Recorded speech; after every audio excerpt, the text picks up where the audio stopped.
Olá, novamente aqui professor Luciano para falar com você, meu amigo e minha amiga, sobre dimensionamento e controle de estoque.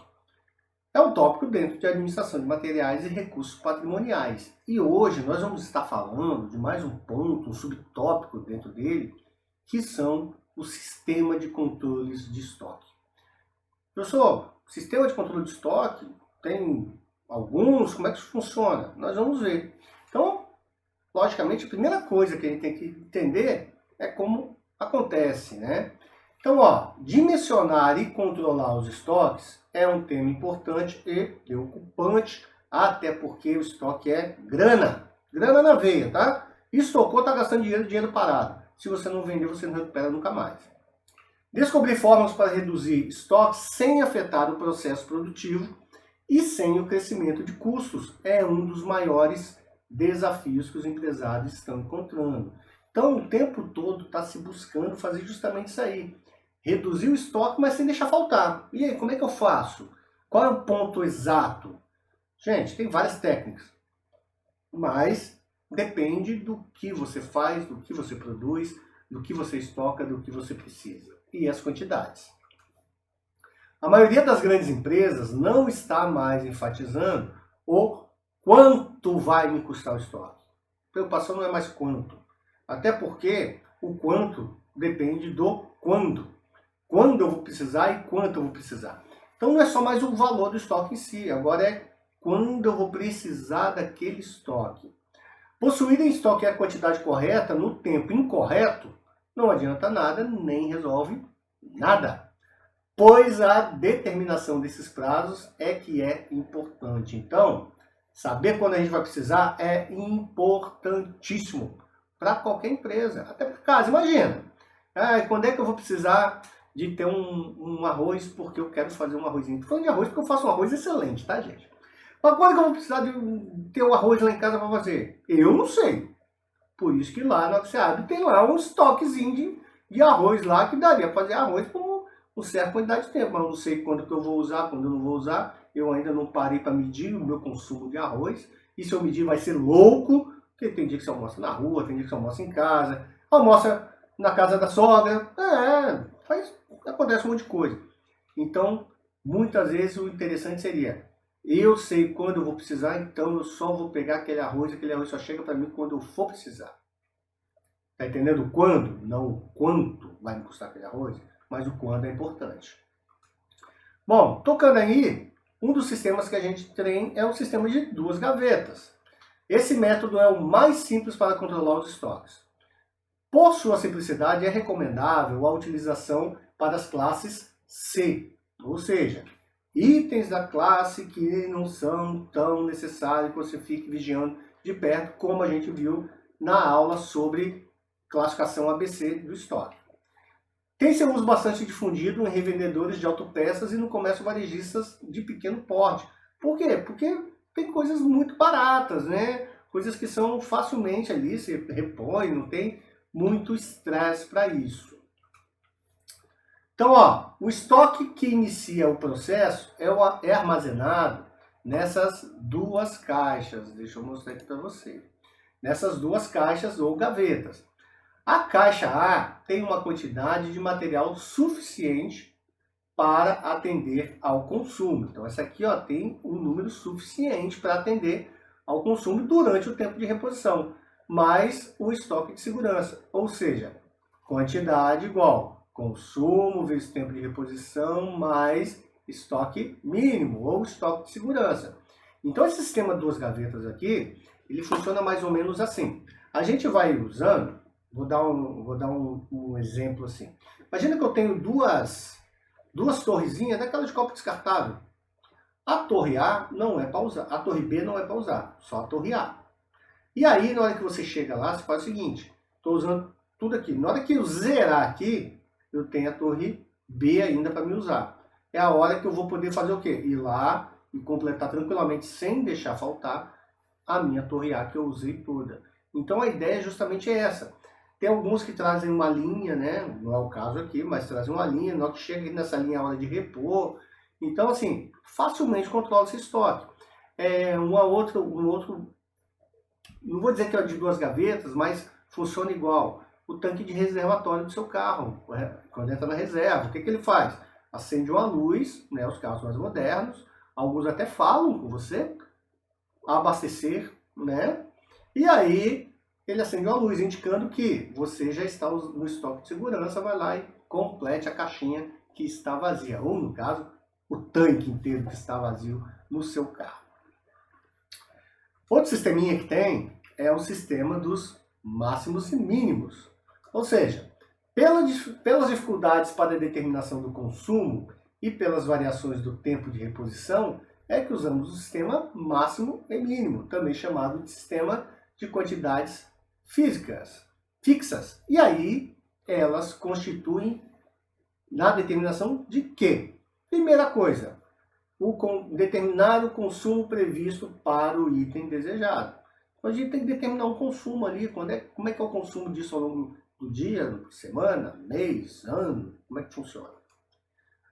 Determinar a fixação do período de consumo previsto em A. Então, é aquele consumo, mas em que tempo isso ocorre? Cálculo do ponto de pedido em função do tempo de reposição do item pelo fornecedor. Então, na hora que eu peço quanto tempo leva para repor, é importante. Os cálculos dos estoques mínimos e máximos. Então, qual estoque que eu vou ter que ter no mínimo, qual estoque vai ter que ser o máximo para isso. Cálculo dos lotes de compra. Vou comprar de quanto em quanto. A principal vantagem desse método é uma razoável automatização do processo de reposição, que estimula o uso do lote econômico em situações em que ele pode ser usado naturalmente e abrange os itens da classe A, B e C. Então a gente tem aí alguns supermercados mais modernos que já utilizam um pouco disso aí, porque sabe qual é o máximo, o sistema conhece o máximo. Como é que eles usam isso? O sistema conhece qual é o máximo.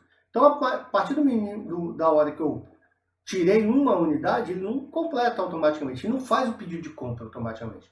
Ele vai olhando como é que está se dando aquele consumo. Quando ele chega no mínimo, é a hora que ele faz o ponto de pedido dele, porque teoricamente já se conhece qual é o tempo de reposição.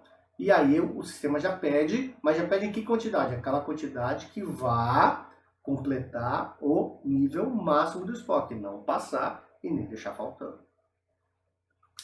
O outro que tem aí é o sistema das revisões periódicas. Esse sistema, o material é reposto periodicamente em ciclos de tempo iguais, chamados períodos de revisão. Então, eu vou lá toda quinta-feira e reponho. Desse jeito. A quantidade pedida será a necessidade da demanda para o próximo período.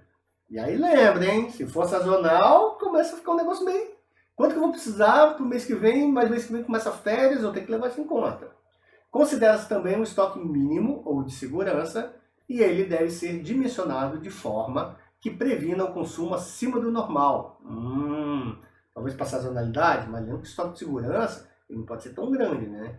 Ele tem que ser tal que mantém o fornecimento ou o consumo até que aquele atraso que você imagina possa ser reposto. E os atrasos de entrega durante o período de revisão e o tempo de reposição. Então, revisão periódica, ela vai funcionar mais ou menos assim. Tem essa curvinha bonitinha aí, ó. Então, tá vendo aqui, ó, quantidade, estoque mínimo e o tempo aqui. E isso aqui é o consumo que eu tenho. Então, tá lá já pré-determinado, aqui eu faço a revisão para fazer o pedido. E continuo consumindo. Aí veio o estoque, né? Veio a quantidade aqui, tá vendo?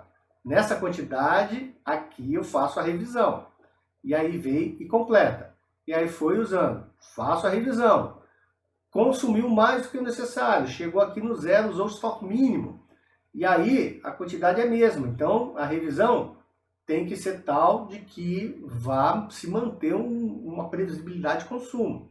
E aí de novo você tem o consumo. Quando chega na quantidade Q de novo, você tem outra revisão. E assim por diante. Bem, dificuldade na determinação dos períodos entre revisões. Vocês viram lá que altera, mudou a curva, dá uma alterada. Então, uma periodicidade baixa entre as revisões acarreta um estoque médio alto. Então, eu sempre vou lá e completo, vou lá e completo, vou lá e completo. e, com consequência, um aumento no custo de estocagem. Se eu manter meu estoque sempre no nível lá em cima, né, eu vou estar pagando mais.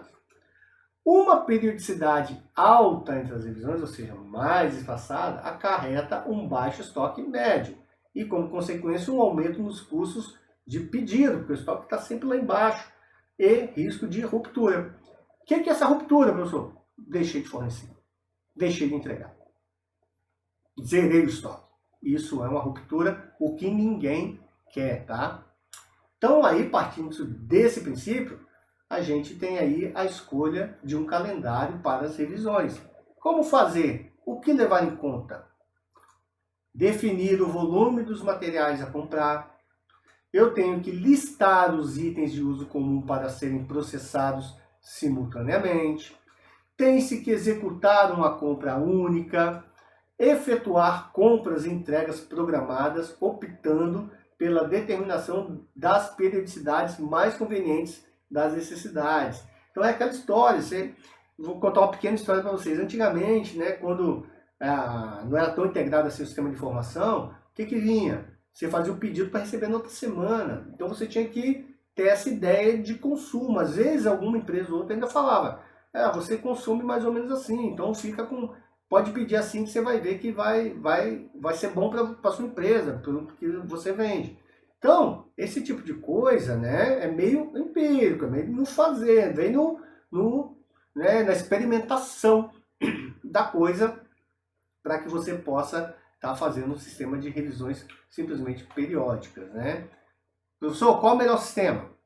Não sei. Isso vai depender do que você vende, como você vende, para quem você vende, de quem você compra. Então não tem uma mágica. Cada empresa vai descobrir qual é o melhor sistema para ela. Meus queridos, fico aqui então fechando a parte 7 aqui de dimensionamento e controle de estoques, né? Nós falamos dos sistemas de estoque. Espero que você esteja gostando. É uma matéria que você não pode perder um capítulo, tá? Não perca um episódio nosso aqui, porque ele é importante demais e espero que você esteja gostando e quero que você continue aqui com a gente. Tchau, tchau, fiquem com Deus, até a próxima.